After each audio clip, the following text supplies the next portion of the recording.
Good morning, gentlemen. Good afternoon, good evening to all of you listening in other places, but it's good to see you. I'm only on my second cup of coffee, so I'm not quite buzzing, but about 20 more minutes, the caffeine level is going to be at a really good place in my blood, and I'm going to get really buzzy. So excited for this conversation. It's good to see you. Hi, El. Hey, Joey. Hi, Micah. What's up, Micah? Oh, God. Here we go. So I'm joined today by Joey Tortora and Coach L. It's going to be an exciting conversation. We're going to get into some more, I don't want to say technical things, but hopefully things that you as a listener it can hopefully take away from this podcast and really get some value out of, because ultimately, there's a lot of questions when it comes to the sport of CrossFit, because you really have to be good at, everything. It's, not only weightlifting, it's not only your aerobic capacity, it's your gymnastics, it's your, absolute strength, it's your speed strength. There's so many things. And so excited to get into that with some of the smartest people that I know. I don't know what that says about you or me with that statement, but I think it says you're really smart people, so we're just going to go with that. And hopefully the folks listening will find out. So anyways, what I'd like to start with is just some broad strokes to give maybe a basis. And that basis is, what type of athletes, and I know this is a very broad question, but we'll narrow in on it, is what type of athletes do the best in CrossFit? Now, obviously, the best in our sport would be the CrossFit Games, obviously. So in you guys' opinions, from coaching so many people, Joe, you making it to the games, multiple times, what type of athletes do best in CrossFit? Whoever wants to take it first. El, go for it. It depends, right? Like, I tend to lean towards the more aerobic athletes tend to do better. But at the same time, it's like the way I look at it is there's no, when you look at like someone's like fitness, it's more of a seesaw versus like a graph with like three different levels that you get to like raise each individually.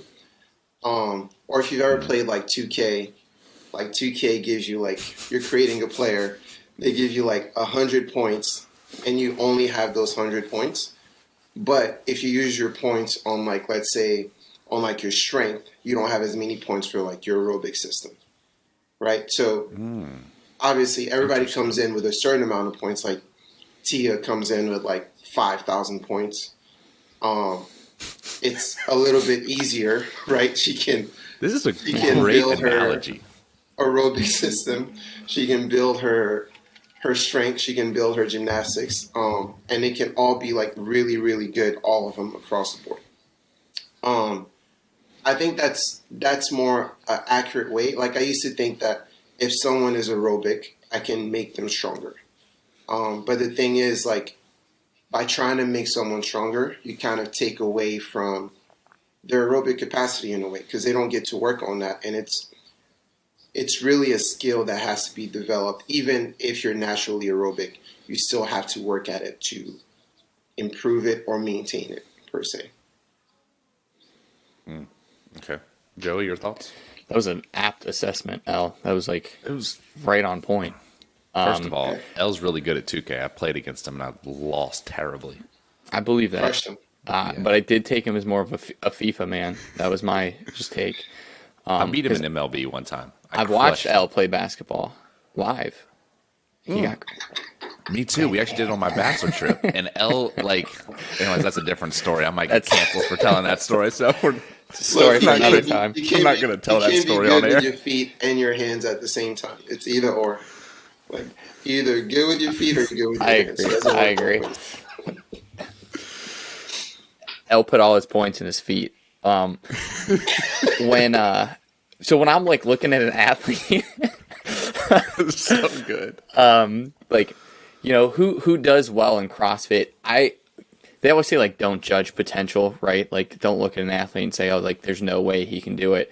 And I think if I'd like to believe like anybody could make it to the games within certain like time frames and parameters. as long as they're taking the time to work on, what they need, I think like Elle was saying, you have to be able to develop your aerobic system and you have to be able to work on your strength. That lends itself to certain athletes to be able to do the same thing. Some athletes can't handle both. It does come down to like your genetics sometimes. It's like, hey, I know kids who can just breathe hard but like they've done everything under the sun to try and get stronger, and I have for years and haven't seen them get stronger. It does come down a lot to like what your body type is, what your genetics can do for you. But I do still believe that like if you're, taking the time to work on the pieces, you could make it to the games, but it might not be like in the way you think. Like maybe you're going to be a master's athlete and you're finally there. Maybe it took you that long, But I don't like to say people will never make it. I think like I said, sign up with us and you'll make it. Joey, Yeah, that's an option. Since you think everyone can make it, who can't make it to the games? Mm-hmm. Like outside of like injury or this is good. Just being unathletic, like who are some people that you would say don't have a chance to make it to the games? I would say a 28-year-old smoker who is 100 pounds overweight probably has a very small chance of making to the games as an individual under 35, right? But who's to say that person just doesn't grind for the next 5 years, 10 years, whatever, and like 40 years old, they finally make it to the Masters division. You know what I mean? Like that's more so what I'm getting at. Like I think like I do think at a certain point, like you have missed the threshold to qualify as like an individual games athlete. But like Travis Williams is a great example of that, right? That dude came into CrossFit just heavily overweight and just put his nose to the grindstone. I don't know what his background was, but like, he's still, a highly competitive athlete after like losing all that weight, making it to the games as an individual, as a team athlete. He finally broke that barrier. But I get what you're saying, Al. Like, I think like there is a window, there is certain parameters that people need to meet to qualify as like an individual games athlete under 35. But what I'm getting at is like, I think like everybody has certain potential to eventually like become elite in some standard. Now that window is closing as well, because like as those people keep leveling up, like what's like the like 70-year-old games division going to look like, in 20 years when like Bram Holmberg and those dudes who are still just, doing it for fun are there. They're probably still going to be pulling like 300-pound deadlifts. I don't know. Yeah, so Travis Williams was a baseball player until his senior year in high school. In October of 2009, he was in a car accident, fractured his kneecap, and that's when he said, and I quote, "I decided I wanted to play Yu-Gi-Oh! Instead of going back to baseball." Anyways, okay, there you go. Dude, I'm like getting good with my Google fingers, okay? Like I'm like finding shit like that dude. Well, we actually talked about getting a producer for this show. We actually talked about that. Like a research assistant where you can like just like Jamie snap from Joe your Rogan. fingers. Yeah. That dude's a boss. Anyways, sorry to derail the conversation, but I told you, coffee, getting it. Anyways, so it's interesting because, you hear these stories, right, of guys and gals that are like, look, I've grinded my face off for, 7 years, and I finally had my breakthrough moment. I do tend to agree with you. There's a window, and the window is certainly shrinking for the individual, we'll call them RX or open division athletes that, up until, I guess master starts at 35, right? So up till 34. I do tend to agree with you guys that window is closing, and it's closing rapidly because of the fact that people are coming in at like 13. Now granted, and we've talked about this on the show a ton of times outside of the Haley Adams, and now Emma Carey, Mal O'Brien. Like we just haven't seen, and Dallin Peppers, there's 4. We just haven't seen people be dominant yet. And obviously time will tell if those 4 can maintain that. But from the conversation I had with Matt Torres, there is no roadmap for taking a teen out of the teenage division and having success in, the open division, with the big dogs. So, anyways, just a thought. Yeah, I think it takes time to like develop, right? So like part of the reason why teens can't go straight from being a teen and like being like top in the world to all of a sudden competing with the elites and like crushing it is because they just simply haven't had enough time, right? So like if you're a teen athlete, chances are you started CrossFit 13, 14, did really good. You got 4 years under your belt. All those people that are crushing it at the games as elite individuals, they've been training like for years, right? Like outside of CrossFit even, right? Like they've put in like 5, 6, 7, some of them 10 years playing another sport, but still developing themselves athletically. So it's like, I don't think it's a question of like ability, it's just a question of time, right? I think 5 years from now, you'll start to see like a more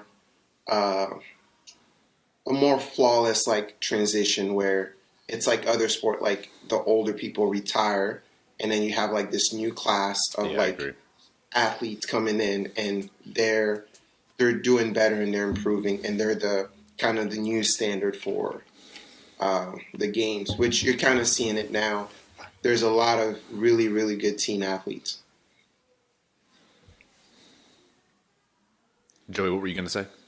Oh, no, I was just wondering if you phrased that as a question or a statement. But no, I agree with Elle. Like the teens coming up, I think in the past, like that gap was just so big because, like he said, they had such small like training age compared to who we saw. Like if you look at like that Angelo Chico kid, and who was the other one that was down there with Froning?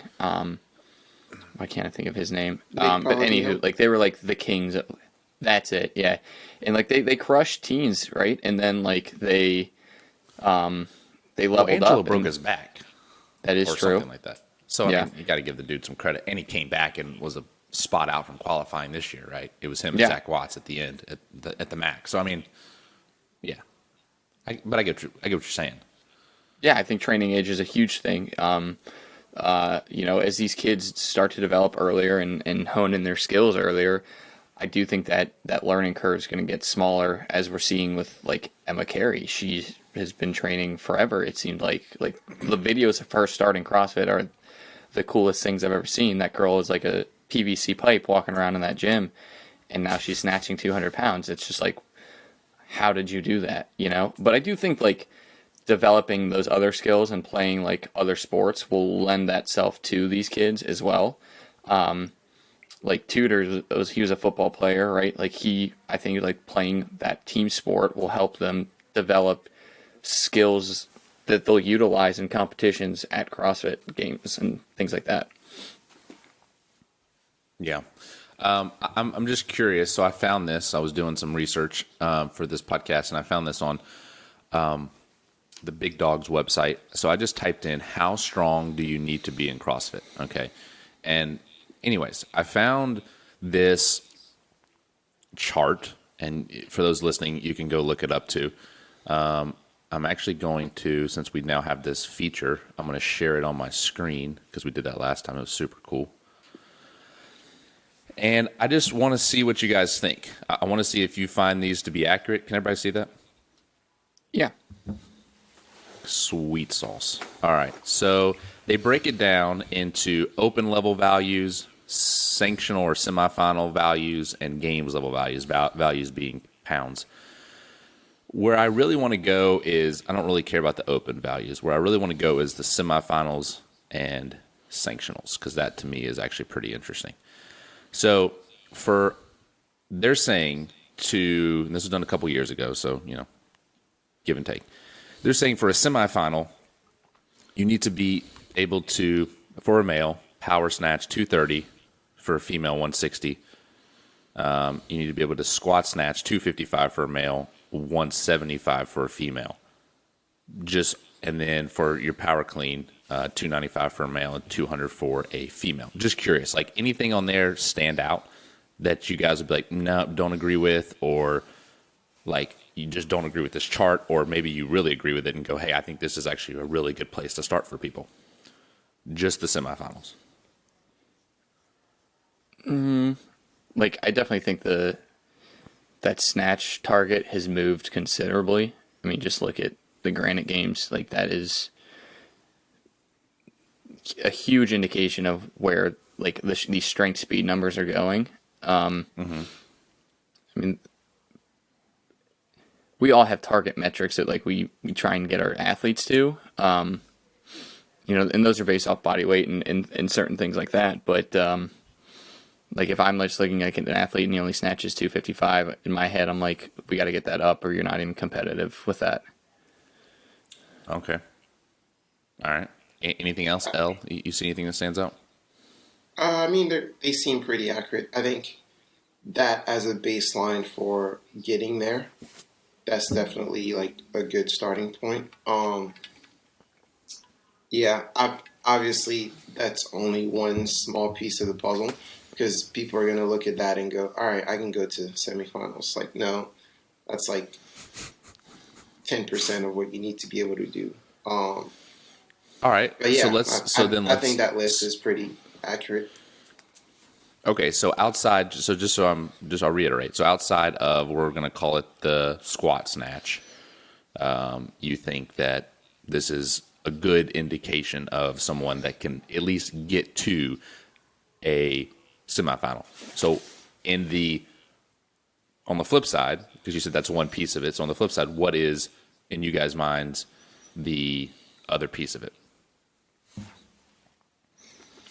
Elle, you're up. I mean, there's so many modalities, right? Which is what makes this the hardest sport in the world, at least in terms of like how to prepare and like what you need to improve. Want me to throw some numbers out?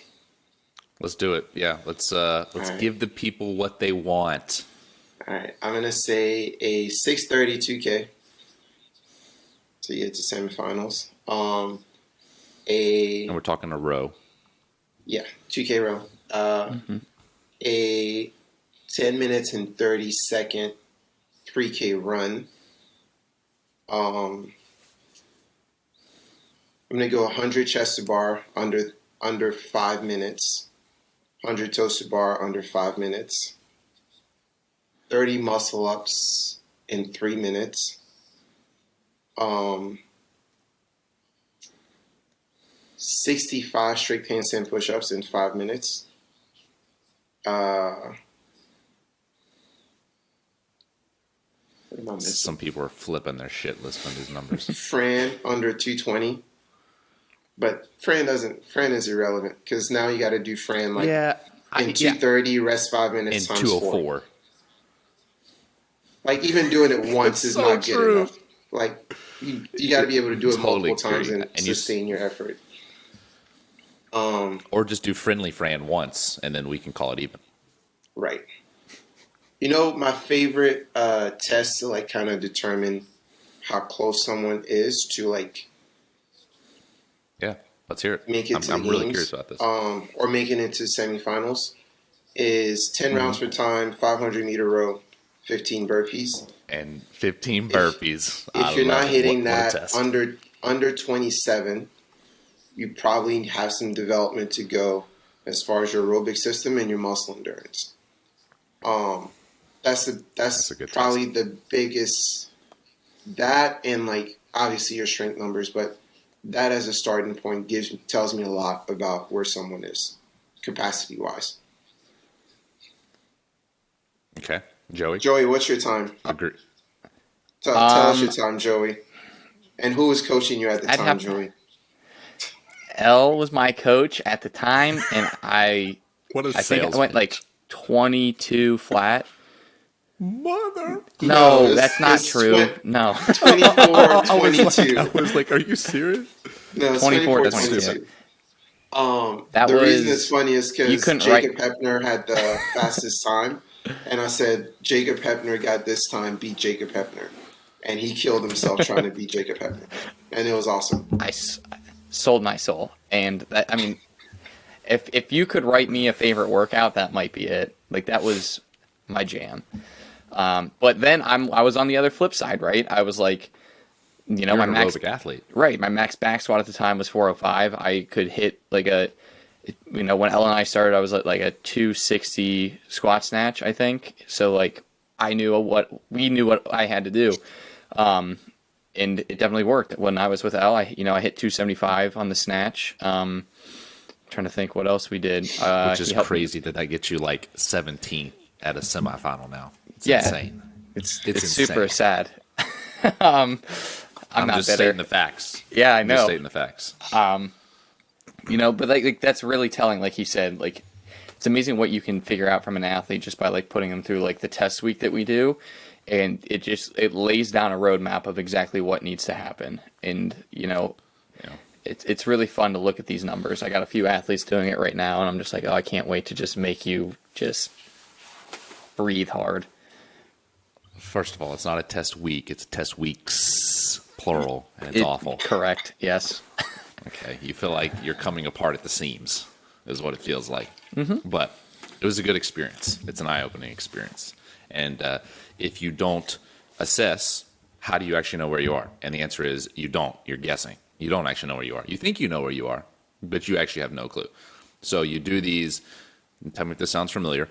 So you do these qualifier style workouts, or these, I'm not going to say names on here because we're a Bruce Strength podcast. We have more respect for people than this, so I'm not going to say the names. But you do these online programming, they're test-ins, and you compare yourself against the top 3 games athletes that are doing that, and then that's how you judge where you are. Does that sound familiar? Yeah, that's actually Right? I mean, one of my biggest pet peeves, right? It's like people skip the steps. Like people don't realize there's steps to 100%. to making it to CrossFit Games, and unless you're like really, really gifted, you can't skip steps. Totally agree. So I had a guy at my gym this week got pissed off at me, and he didn't make quarterfinals last year, and he was like, "I want to make it to the CrossFit Games." He's 30. Wait, and works. Time out. Just real quick. He didn't make quarterfinals or semifinals? Because quarterfinals is top 10%. Did not make quarterfinals. Okay, And I'm not going to comment then. Go ahead. He works a full-time job, and he was like, "I want to make it to the CrossFit Games." I was like, "Let's work towards quarterfinals. Like, that's the next step. Steps. Like, let's work towards quarterfinals. When we make it to quarterfinals, like, if you're in the thousands, let's try to get top 300. You get top 300 the next year. Like, let's try to get into the semifinals, right? It's like there's steps to it, and people just want to skip the steps. I'll give you an example of like how long it took Zach Watts to make it to the games, right? Zach Watts started CrossFit at 19, right? It took him 5 years to get top 5 at a regional or a semifinal to get there. Like, and I think that's like fast. consistent work for 5 agree, years. Mm-hmm. Consistent work for 5 years, nonstop, just going at it. And like people just come in and I don't know, it just bothers me. It does. Like, how many times do we get like, somebody who messages us, fills out that form, they're like, I got like 10,000 place in the open, and I want to go to the CrossFit Games this year. And I'm like, whoa, that's not the case. But like, I love the athlete who messages us and is like, hey, this is what I did in the open. Next year I would love to make like, What does it take? What does it take? I would love just to like make that first next step and then see from there. And I'm like, that's good. Like that's a attainable goal. It's a smart goal. We can get you there, but it does take time. Like, I mean, I was at this since 2013 and I never made it as an individual athlete. You know what I mean? Like it took, and I worked at a gym. That was my full-time job. I would coach, 3 hours a day and train 6. I was doing everything that I could. I didn't find L soon enough, and that's what I credit that to. If I would have met him back in 20, I would probably beat Mat Fraser 10 times. But I need a time machine. easily. Stroking the ego, baby. Stroke that ego. I was like, tell me how great I am, please. One more time. But think about yourself, Micah. Like, what did you say when we first started? You were like, Oh yeah. I want to. Whatever's the next step, that's what I want to reach. Right? Yeah. It's like 100%. 100%. Like I remember signing up with Elle, and I promise this podcast, if you're listening, is not going to be all about how great Elle is. Like I swear to you, it's really not. I think it should be. How great Elle is. That's the title. I get 0 clicks. So look, I remember this conversation vividly. He asked me, he said, are you okay if we don't achieve your goal? Or excuse me, are you okay if it takes 5+ years to achieve your goal? It was something to that extent, the question. And I was like, yeah, that's fine. I was like, I'm in it for 5 years. Like that's cool. Like it's just like a minimum baseline. Put your head down.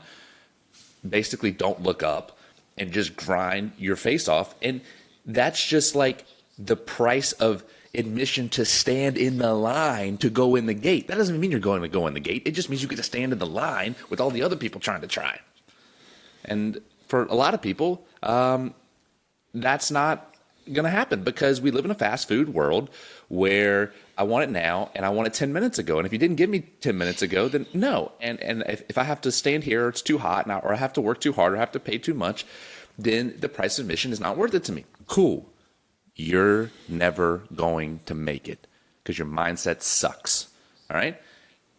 It's just the facts. And so, I just have this belief, this deep-seated belief that, if you really want to become that type of athlete, it starts with, in my opinion, your mindset. It starts with your posture every single day you come into training. It's, do you have an intention? Are you worried about becoming a CrossFit Games athlete? Or are you worried about doing the things that it takes? Are you worried about, engulfing yourself in the habits and the mindset that it takes to become the person that can make it there? Just curious, you guys' thoughts on that mindset versus being like, hey, I have to hit this number because that was me at first, and it was debilitating, completely debilitating. I'm not at this number, so I'm not good enough, right?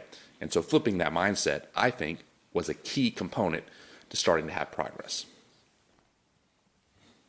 I think when people start, when people have like the wrong reason why they're doing it, like I want to be famous, or I want to, I don't know, get girls, or I want to find a boyfriend that way, like whatever it may be. If you're doing it for the wrong reasons, it's usually like really hard to put your head down and like work hard, for one.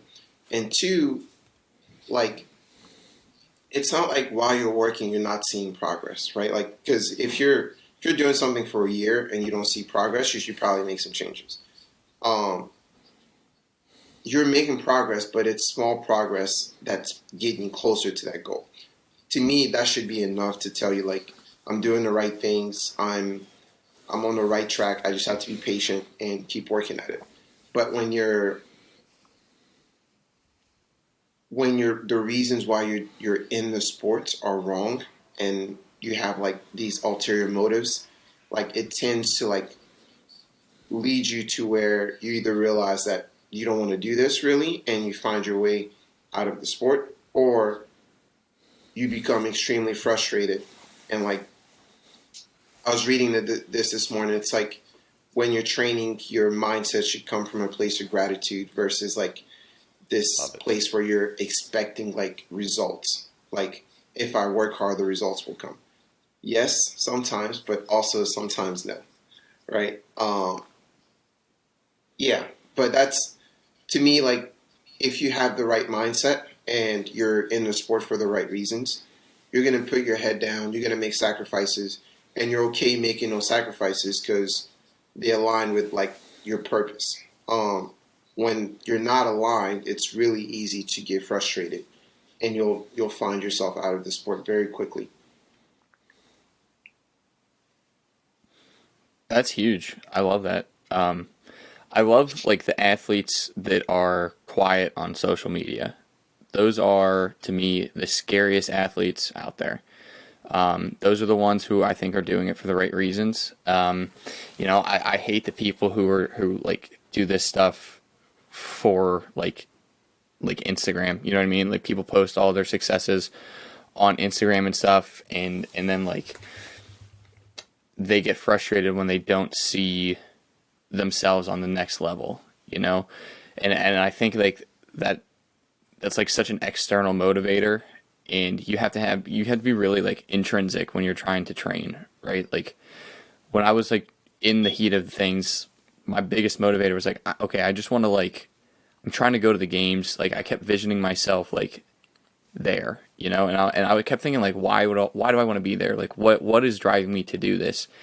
And every time I would just come back to the idea of like, I know I can do this. This is something like I want to prove to myself that I can do. The only person I was trying to impress was myself, I put things on Instagram and stuff, but I mean, if you look at my Instagram, it is pathetic compared to some of these other people who post 12 times a day about what they're doing, what they're eating.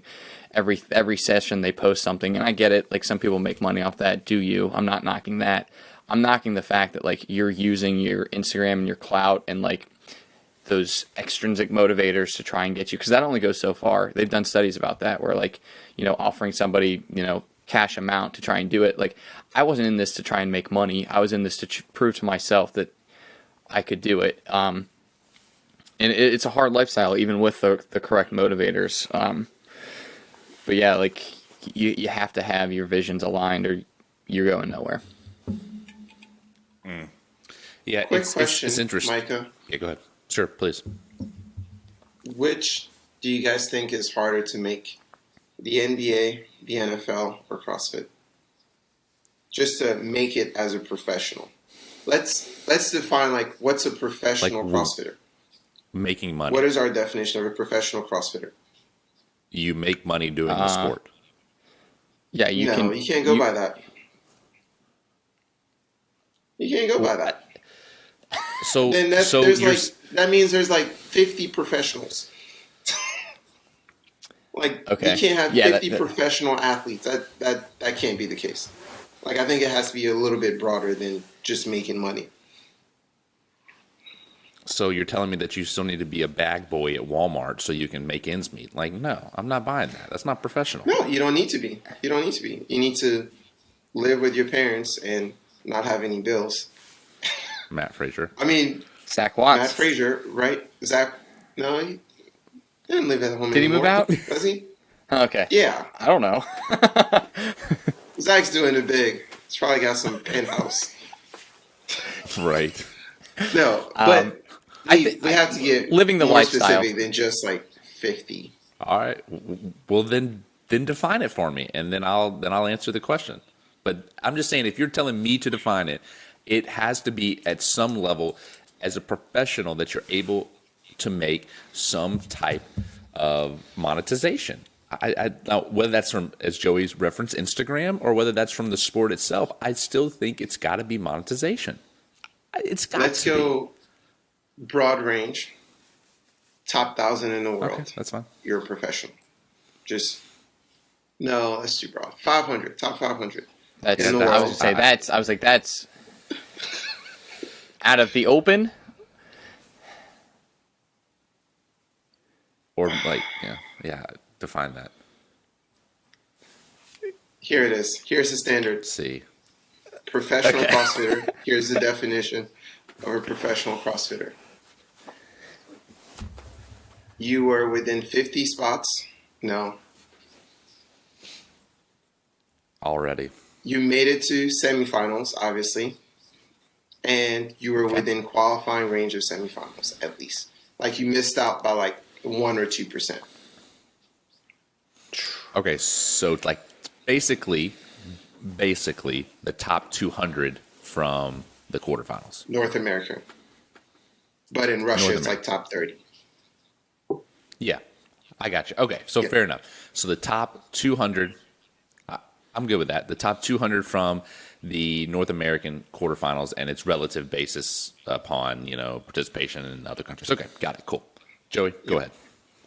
CrossFit, 100%. Yes. In the agreed. NFL? CrossFit. Yeah, I just think yeah, because obviously CrossFit has a certain body type that it lends itself towards, but I am not competing in the NFL. I am not competing in the NBA. You know what I mean? But then on the flip side, you do see taller guys in CrossFit who can succeed there. You know what I mean? You can outwork some of your physical limitations, I think, with CrossFit. And I think that makes it a little easier than me who sniffs 6 foot. No, I don't. I'm not 6 foot. I'm, I could try. I could have a great jumper, sick handles. But at some point, they're going to look at me and like, it's too small. I don't care. Does that make sense? Yeah. I'm just saying, I think physical attributes. Yeah. I think it's easier to overcome physical attributes in CrossFit. And to make it to the NFL. Well, I think first of all, there's a the difference NBA between... is ridiculously harder to make. There's 30 teams, and there's 15 spots per team. That alone. Oh, Agreed. no, excuse me. I'm saying CrossFit's easier to make. Okay. Yeah, I thought you were saying I'm saying CrossFit was the CrossFit's hardest to definitely... make. No, I'm saying CrossFit is we much both said, easier. Yeah, sorry, I phrased that wrong. yeah. No, I agree with you. Yeah. Okay, cool. We're on the same page. There's a huge difference between the guy, and we'll take NBA because it's a better example than the NFL. There's a bigger difference in the guy that sits the bench on the NBA and the guy that plays. I think there's a huge difference there as well. To go back earlier to our conversation, there's levels to the game. You make it, but then you start. You start, but then you're a star, right? There's different levels to the game. That's why there's only been one Mat Fraser, right? Otherwise, everybody would be the fittest man, woman on earth, right? There's only one of those, right? There's only one Tia. Now, will we see that in the future? I don't know. Will we? Do you think this is a good question? I actually like this. Do you think we're going to see a 4-peat, a 5-peat in Matt's case, Tia going for it this year? Do you think we're going to see that again? Will history be replicated? That's tough. I say absolutely not, and simply because I think the sport is getting more competitive, and as more money comes in, there will be more competition. And as more competition, it's going to be harder to repeat. That's my basis for that commentary. See, the thing about CrossFit is there's a reason you have all these 3-peats and 4-peats. Because if you're fitter than everybody else, they're not going to catch you. You're fitter than everybody else. It doesn't matter. It doesn't matter what Mat Fraser does. You're not going to catch him. And once somebody shows up, and there will be somebody else that shows up, that's just as good, that's just as physically gifted, and that has the right mindset and works hard and all of that. The idea that there's going to be people that can compete against them and keep that person from winning, I think it's going to keep happening. I think the sport was not more competitive. The gap is getting bigger. Between what specifically? Between the top and the middle of the pack. So, and the top meaning being finishing the on top 5. On the podium? Mm-hmm. Yeah, the top 5 versus 20th. The gap is getting bigger. Okay. And would you say that's because there's more people, or because there's a smaller percentage that can do it professionally? What do you accredit that to? Why?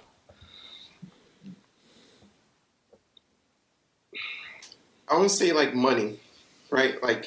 Think of, I'll use weightlifting as an example. So the sport of weightlifting in America if you're a weightlifter, No money. you don't make a ton of money. I was saying, yeah, no money. There's just no money in the No sport. money, right? Well, I mean, not in America, at least. Saquon Barkley, power clean 420 in his college locker room like it was a joke. Now, tell me if Saquon Barkley dedicated his life to weightlifting, tell me he wouldn't be the best weightlifter ever, right? Like, just as an example. So it's like there's money in the NFL, so he's going to go to the NFL. I think as more money comes, Obviously. I think there's people that have more potential than Mat Fraser and Tia right now that aren't doing the sport. And the more money comes into the sport, those people are going to find their way to it. Which was what my statement essentially was. That's why I don't think there's going to be 3 Pete's and 4 Pete's and 5 Pete's anymore, because of that reason. Is because as more, and I said this, as more money, more eyeballs, which eyeballs equal money. Make no mistake, people. That's what drives money, is eyeballs. Let's be very clear. Okay, it's not goodwill. It's not because people like CrossFit. It's eyeballs. Okay, eyeballs drive money. So as more eyeballs come into the sport, because the top right is now focused on growing the sport, then more money comes. That's why I don't think, and as a result, more people that can now do it, make a living off of it, will come into the sport. Well, now you get those, Saquon Barkleys, right? And just using that analogy to come in, and then sure, could they? I think could they win 2? Yeah, maybe, but I don't see 5. That's what I'm trying to get at. I don't think there's 5. Like what he did and what she is going to do this year, because no one's beating her, Tia. I don't see it. No, Joey, no, bro. I will put however much money you want to. No one is beating Tia. I'm not taking that bet. I mean, like, do you guys really think we're going to see like another 5 Pete? Really? I see a multiple time so. winner. Yeah, 5's a lot, I think, for anybody. All right, I think now's where I'll take that bet. We'll pay up in 20 years. We'll give it a 20-year. Will somebody repeat 5 times? You'll see 5. You'll see 5. On both the men and women, or just the men? Or the women? Both. Wow. And you would credit that statement to the top 5 being so far ahead of 6 through 40. 6 through 40. Look at the last 3 years of the CrossFit Games. Has it been close? Has it been entertaining whatsoever? To figure out who's outside win? that year that CrossFit made a horrible judgment call on the ruck run. Agreed. It's been everybody knows who's going to win, right? Like it's 100%. Not close. This is going to sound bad, but Mat Fraser was a average weightlifter. Right? Like that's he wasn't those the are the best facts. weightlifter. He wasn't like this elite athlete, right? And he just happened to find the sport. I'm saying somebody else is going to come around, and it's going to be more physically gifted, and they're going to be just as dominant, if not more. But that's just my perspective on it. Do you think like LeBron is better than Michael Jordan? True. True. Yeah, I mean, well, we're not going to get into that. They played in different eras. But anyway. It's not even close. Get into it. It's not close. So, quick question. What do you... Sorry. Yeah, go ahead. No, you're good. Go ahead. Do you guys think that more eyes how does more money come into CrossFit? Like, if you don't do CrossFit, why do you care watch the CrossFit Games? I don't know how we get more attention on it. That's a good question. I don't know. Honest to God, like, the fact that, like, the prize purse is what it is right now is kind of impressive, too. Who's watching the CrossFit Games other than us? CrossFitters. And people who are actively doing it. is CrossFit still growing though? That's my question. Aren't affiliates down? You know, like I just heard of another one that closed. I'm trying to buy some rig from them. You know, it's like I'm like, Opportunist. that is true. Yeah, I was like, I'm a scavenger. But I get it. no, I agree. I don't know what needs to happen. Maybe we got to indoctrinate kids sooner. You know, maybe the next generation of like kids coming up, there will be more interest in it. I don't know. That's a good question. I think that's what's keeping us alive. But I think it's very accessible, right? And I'll give a quick story that I think illustrates this well. And I think this goes through a lot of folks' mind. And by the way, we're talking about competitive CrossFit. You know, I'm not talking about the guy that wants to lose 100 pounds. Like that's a different story, and we can get into that. But I think it's different. So for this context, we're talking about competitive CrossFit.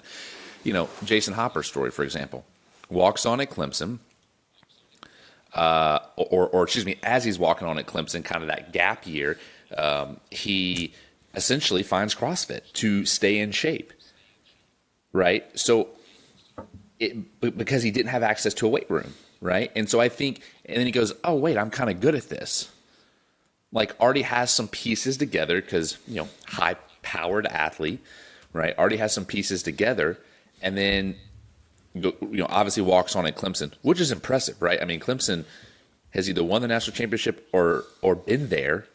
No, I don't care if you hate on him, Joey, but at the end of the day, it's impressive nonetheless. I guess. And no, it is. Clemson's a great school. Now, granted, I don't think they're Alabama caliber, but I think they're the next in line. So either way, impressive. But I think that's kind of how people fall into it, right? Is they go, oh, I'm just going to use this to stay in shape, and it's just cult-like. It is. Like you walk into a gym, you're part of a community, you feel as if you're part of something bigger. And it just sucks you in, man. I mean, that's just, I think everybody's experience, you know, with CrossFit kind of goes somewhat along those lines of like, walked into a class, it was kind of fun, friend invited me, whatever, then I just didn't leave. You know, you kind of hear that thread over and over again. And I think that's kind of what, a lot of times brings people to CrossFit. I think the closest thing to CrossFit is like golf. Like, I think if we can get to a stage where CrossFit is set up There's similar mega to money in golf. From what? Do you ever watch golf? Where does the money come from? Hell no. Sponsorships. Duh. No, but bro, people look. Tiger Woods is a billionaire. Exactly. So is Phil Mickelson. Yeah. I'm genuinely asking how. Like, who's watching golf? And then the people that show up at these events, like, old dudes on the shushing weekend. you can't talk, you can't cheer.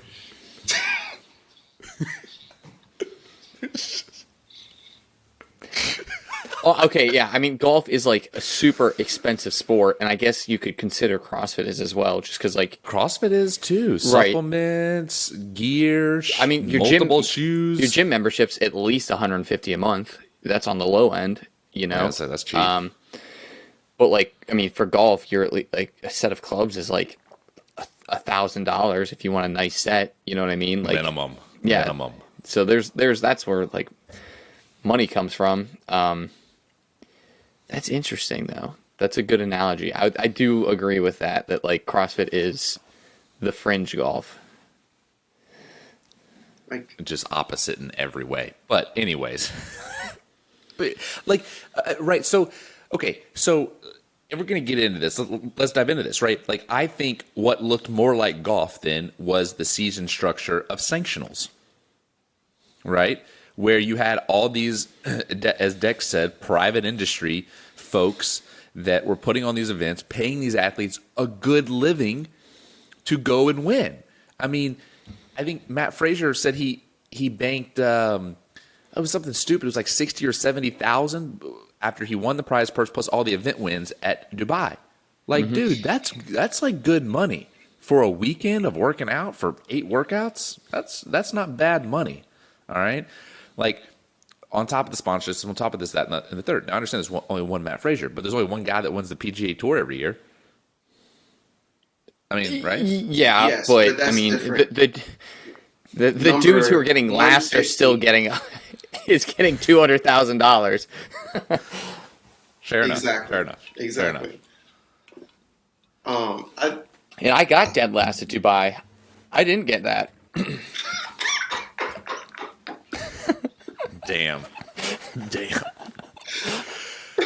Right. So then my question is, does the system need to go back to something like that where we can pay athletes more? Because like this whole idea that an athlete gets 5,000. Okay, just hold on. That and I've been on this high horse a lot lately. That an athlete gets $5,000 for winning a semifinal is a joke. Well, I said it the last time. Yeah, the last time we talked about this, I said like, okay, what was the old prize purse at the MAC? 25,000. Why did it drop to 5? I understand that they're trying to standardize it for every event. You know what I mean? But it's like, where'd that money go?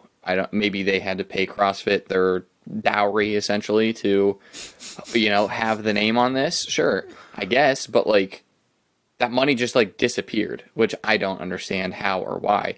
I do think like I said, if you're doing this, you're not doing it for the money, but there are guys who are trying to, at least fund the trip that they go on.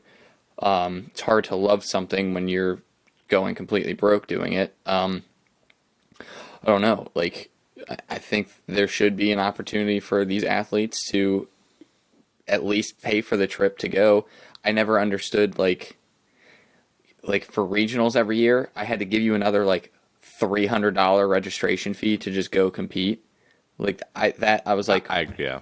I was like, this is like I'm like, is this really helping you run this competition? Just milking the athletes for more money? I don't know. Sure.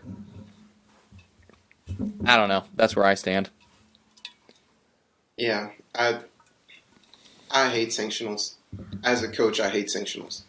Might be better for the athletes, but as a coach, sanctional is chaos to me. And maybe it's because we only had it for 1 year, so didn't really give much time to like adapt and like kind of like set up like systems so that it's a little bit more flawless for the athlete and the coach. But I think this system is maybe there's more opportunity. Like maybe you don't have one shot to qualify.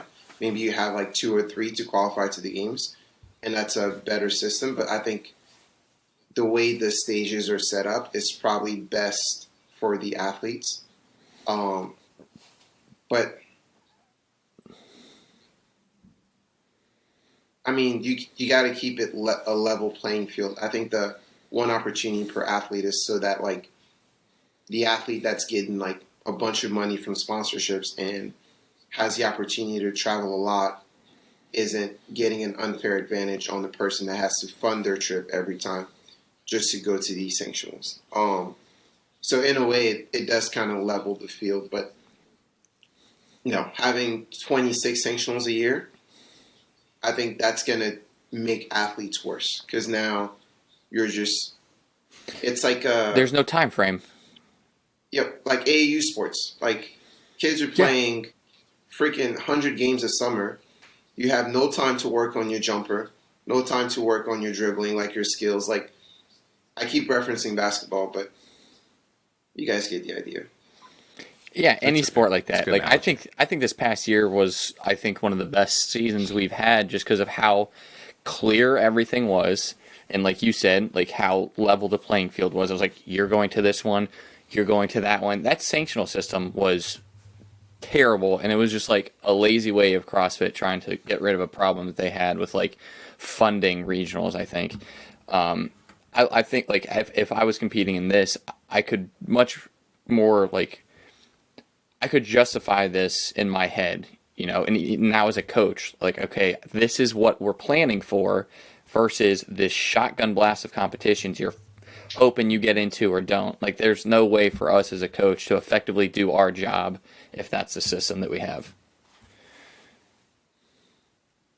Yeah, I do agree with that. I do agree that there needed to be a season, and I think that does help professionalize the sport as well. is having a concrete season that people can rely on dates and outcomes from that. And I think we talked about last time, the last chance qualifier is really cool.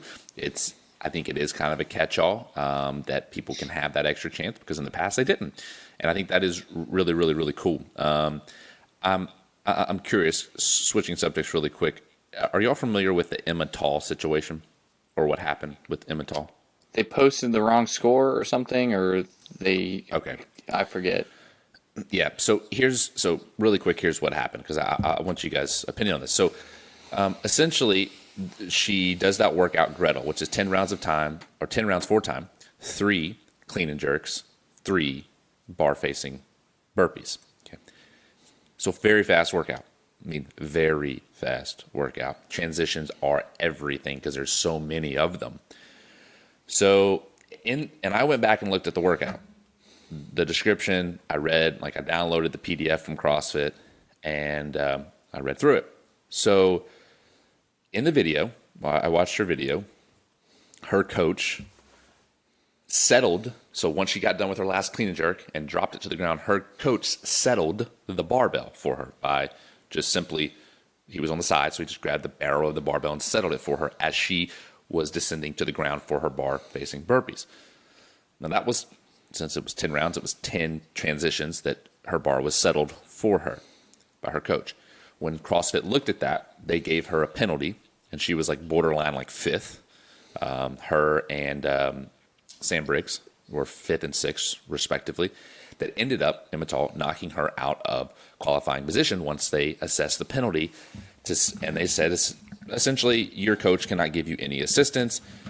However, it was not explicitly stated, and we know CrossFit does not do the best at communicating. However, here's the interesting part. There were other workouts that did specifically say you cannot receive any outside help. This one did not. Now, it also didn't say, playing devil's advocate, that you could receive outside help. Anyways, they give her this penalty that ultimately knocks her out of a qualifying position. Spoiler alert, she gets in through the last chance qualifier, but that's not the point we're trying to make here. I'm curious, from you guys' perspective, from both athlete and coach, do you think it was a fair assessment or assessed penalty, or do you not think it was a fair assessed penalty, given the facts that I just gave you? Here's what I think happened. I think the person watching her video watched it, was like, it's fine. And then a competitor went and watched her video and said, hey, her coach is helping. Message CrossFit. CrossFit was like, oh, they are helping. And then they made the adjustment after. I think that's what happened. Whether it is or not, that's my take on it. I think as a coach, I've known this for years. Don't touch the athlete's barbell. They're on their own. Get out of the way. You can't help them unless it's one of those workouts where you're adding weight and they say you can have some assistance. Exactly. Don't touch their stuff. Get out of the way. That's not your job. That's my take on it. I think it worked out well that she ended up still making it, and it didn't knock her out completely. I'm glad and she still has a chance to compete. But that definitely sucks for her. Especially since they announced that she was going to the games, and then and that's the part that I left out. They came out, announced, "Yep, you're going." Once they locked the leaderboard, because they have their time, right? They have their window, which it goes to L's point. They have this window. They come out and say, "Hey, you're good. You're going." And then they rescind it essentially the next day. I just think it's yes, I get what you're saying, but CrossFit effed up, okay? And what I would have liked to see is, hey, raise my hand, I effed up. This is how we're going to handle this. Not, well, sorry, you're just not going. No, I agree. No. Okay, yeah, back the fuck up. But do you think they should reverse it? Okay, so a couple things. Context. It's not like she was sitting 10th and this happened, or 20th, or 39th.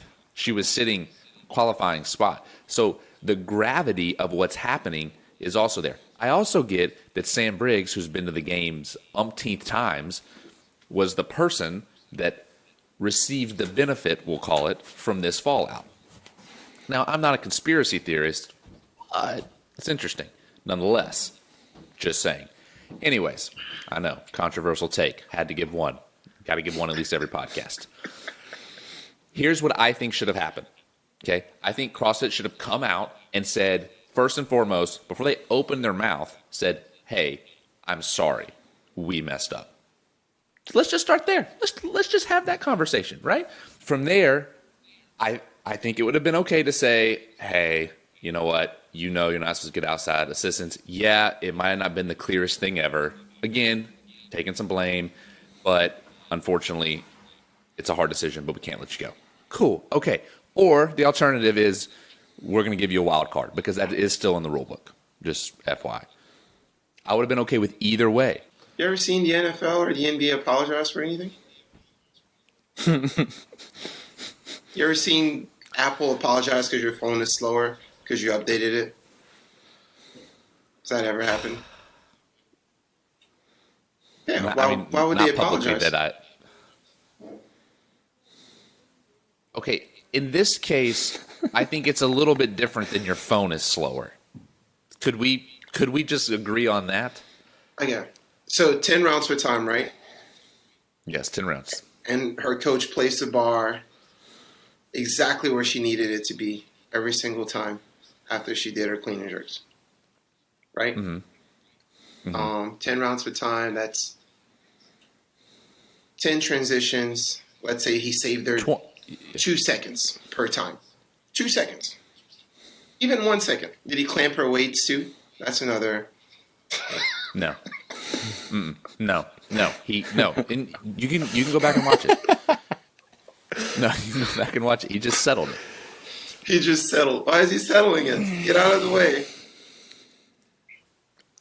I understand that, but I just like whether it was public or private. Like I think that like CrossFit doesn't have a good reputation when it comes to communication. And that's not just my opinion. Everyone knows this. Like it's a publicly known fact. I think that's going to change. That's all I'm saying. I think because of the new CEO, old guards out, new guards in, this goody-goody brotherhood of best friends who run this show, I think you're going to start to see those guys go. And I do think that, I love this new CEO. I think he's going to do a lot of things to legitimize things.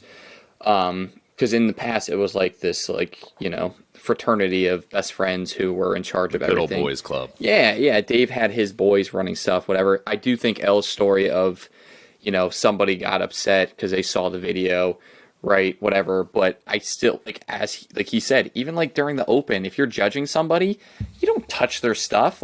Every time we do the open workouts at our gym, we brief judges before every workout starts, and we're like, yo, this is your job. You're counting. Don't give advice. Whatever. You're just sitting there counting. No coaching cues. Exactly. Yeah. Yeah. It's the same stuff. She knew better. I think whoever watched the video was just being lazy and said, screw it, whatever.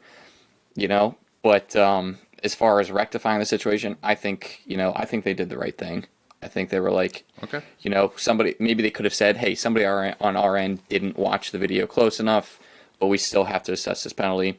All things considered, it all worked out. And I think it's a learning lesson, right? We're still we're trying to be a legitimate sport. We're still an infant compared to the NFL and whatever. We're still trying to figure out a lot of stuff for ourselves. So I think it was a good. I mean, it's tough, right?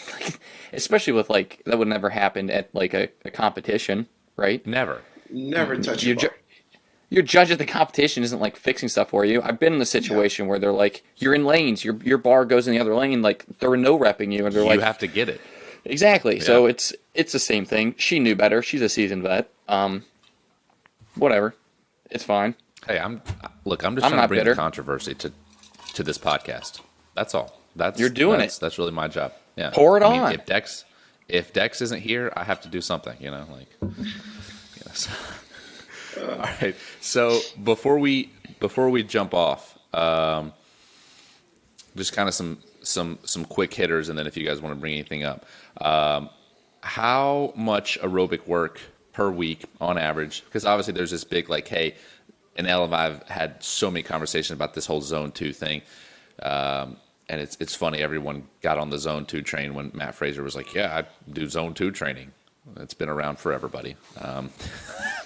But all of a sudden you see all these people start posting about it. It's funny. Anyways, how many hours of Zone 2 training do people in CrossFit need a week? Just General? Yeah, general. Just curious. Thoughts? Who are you talking about specifically?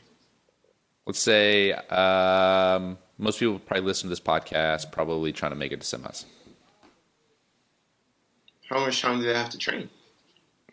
Oh, God. You have to be specific. That's a very general question. Yeah, like that's not what we're about at Brute, right? We're not about like just blanket statements. You see how I got this sales pitch going right here?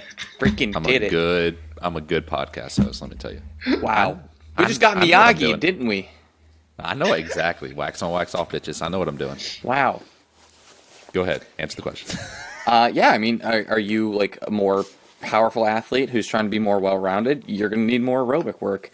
Are you a super aerobic dude who can't snatch 275 but would really like to? You don't need as much aerobic work. You know, it's where you fall on L's teeter-totter is what will determine how much aerobic work you need.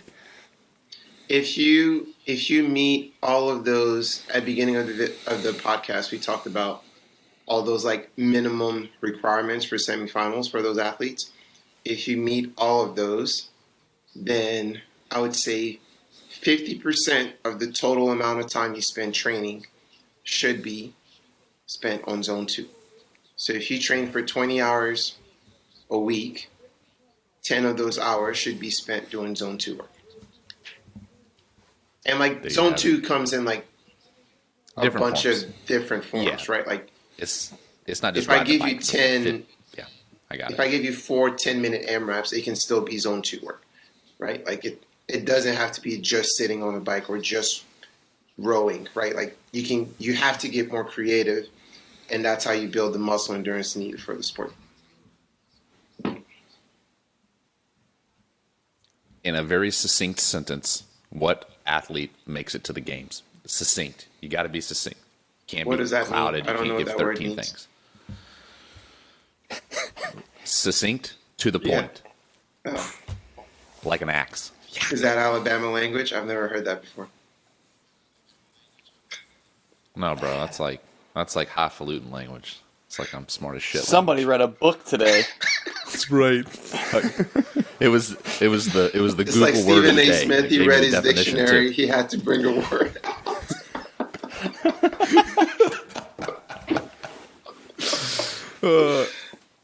All right, now that you've stalled. Dude, that is one sentence. Yeah, dude, one sentence. It can be a run-on, but it's got to be, you know.